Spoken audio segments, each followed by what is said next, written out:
Jean-Mathieu Taristas, La Réunion TV. Je me trouve actuellement à l'IATS de Saint-Benoît avec la directrice, Madame Monique Girier. Madame Girier, bonjour. Bonjour. Excusez-moi, comment ça s'est passé la journée porte ouverte? Ben écoute, on est en plein dedans, hein, puisqu'on Mhm, est en milieu de journée, donc ben, ça se passe comme toutes les années, c'est-à-dire avec beaucoup de visiteurs. mhm. Donc c'est un petit peu par vague. Cette année, la grande surprise, c'est qu'on avait deux conférences qui ont été plébiscitées puisque l'amphithéâtre était plein. Alors que souvent les conférences sont un petit peu plus boudées, Mhm. les visiteurs viennent plus pour voir les stands, pour voir ben, comment vont se passer les formations, rencontrer les étudiants en cours, rencontrer des professionnels, rencontrer les formateurs. Et là, ils sont aussi venus sur donc, ces conférences. C'est vrai qu'il y en avait une qui portait sur la sélection, c'est-à-dire en fait comment on rentre à l'IRTS, Mhm. et puis une deuxième conférence qui porte sur l'organisation des formations, puisque la singularité, on va dire, de ces formations, c'est que ce sont véritablement des formations en alternance, puisque sur 3 ans de formation pour les cœurs de métier, il y a une année et demie en stage et une année et demie en centre de formation. D'accord. Et vous avez accueilli combien de personnes pour cette matinée? Ben, pour l'instant, on doit en être autour de 1000 personnes à peu près. 1000 personnes. Voilà, oui, peut-être même un petit peu plus d'après nos sondages, hein. Mhm. Voilà, après on le saura lundi quand on dépouillera D'accord. tous les documents qui nous ont été remis à la sortie. Et le but de cette journée porte ouverte, c'est justement d'expliquer au public les différentes formations que proposent les RTS. Voilà. Alors, l'IRTS, donc, vous savez qu'il y a un IRTS par région en France, hein, Mhm. donc c'est vrai qu'on dit souvent l'IRTS de Saint-Benoît, mais c'est l'IRTS de la Réunion. Oui, De la Réunion et un petit peu de Mayotte aussi, puisqu'on forme aussi des jeunes étudiants mahorais. d'accord. Mais bon, l'IRTS, c'est l'IRTS de la Réunion. On forme donc aux 14 diplômes d'État et donc aux 14 métiers du Code de l'action sociale et des familles. Mhm.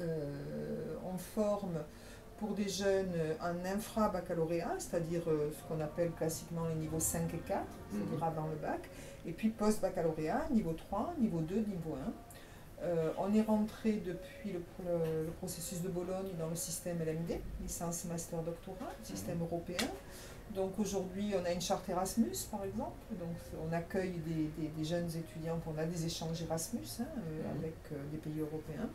On a une mobilité obligatoire pour nos étudiants post-baccalauréat en deuxième année de formation. Ils ont une mobilité obligatoire pour un stage, donc entre 3 et 5 mois. Hein. Ils partent en métropole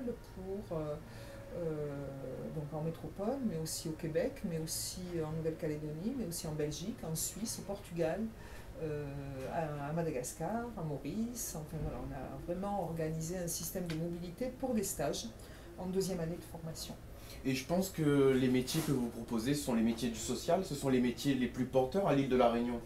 Alors, oui, c'est ce qu'on a l'habitude de dire. Maintenant, il faut voir Mhm. ce qu'on entend par social, si vous voulez, parce que c'est vrai que, Oui, bon, il y a voilà, sanitaire, social et... et médico-social. Quand on parle de métiers du social, ce sont vraiment les métiers du social, du médico-social, voire de la santé, mais pas au sens sanitaire du terme, c'est-à-dire au sens de l'OMS, de la Mhm. définition qu'en donne l'Office mondial de la santé. Euh, on est véritablement sur des métiers auprès des personnes les plus vulnérables de la société. C'est-à-dire que ça aille de petits-enfants jusqu'aux personnes âgées, Mhm. personnes en situation de grande dépendance, personnes en situation de handicap, tout ce qui est enfants en difficulté,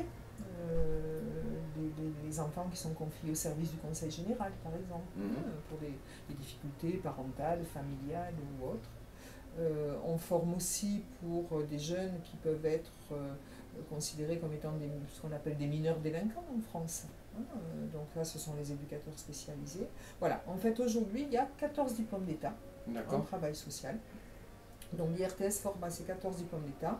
On a une licence professionnelle aussi en partenariat avec l'IAE de la Réunion, qui est sur le management des organisations d'économie sociale et solidaire. Mhm. Donc ça, c'est un partenariat avec l'IAE.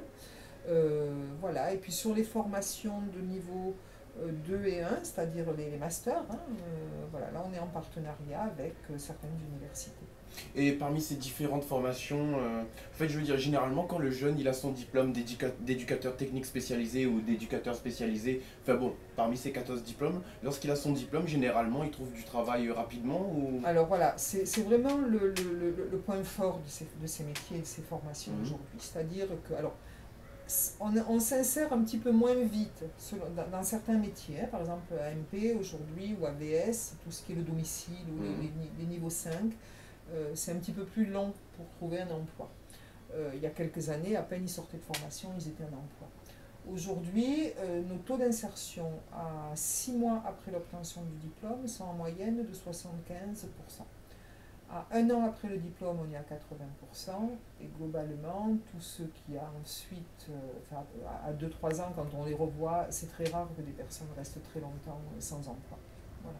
D'accord. Donc on a vraiment de très bons taux d'insertion. Quand on compare, il y a une étude qui a été faite au niveau national sur les jeunes à bac plus, hein, donc ce soit 3, 4 ou 5, pour avoir un CDI, la moyenne c'est 5 ans après avoir obtenu son diplôme. Ah oui. Dans nos métiers, ce sont très souvent aussi des CDI très rapidement.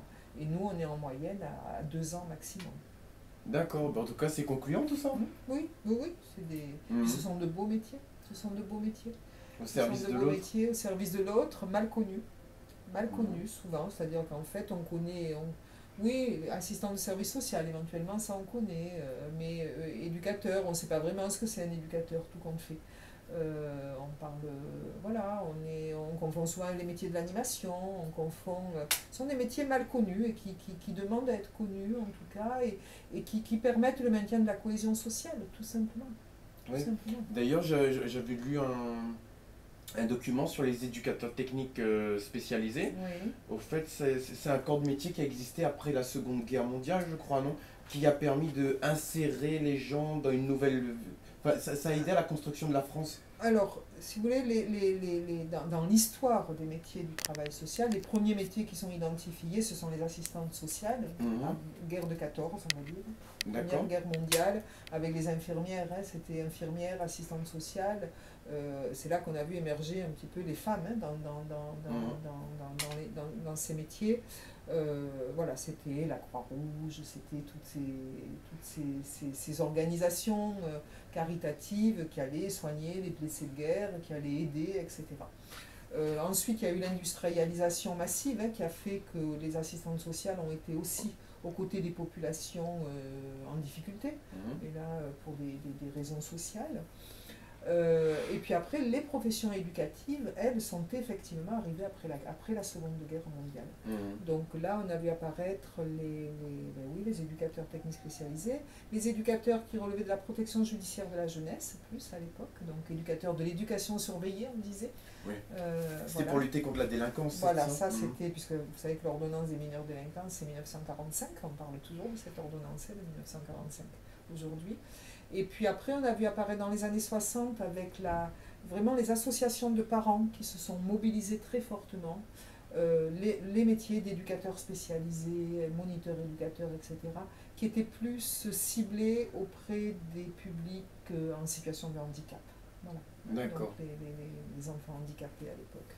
Et puis après, il y a eu les adultes en situation de handicap. Enfin, voilà, tout ça, c'est structuré, on va dire, effectivement, entre au début des années 60 et années 2000. Quoi. Voilà. Vraiment, les professions se sont structurées dans cette période. D'accord.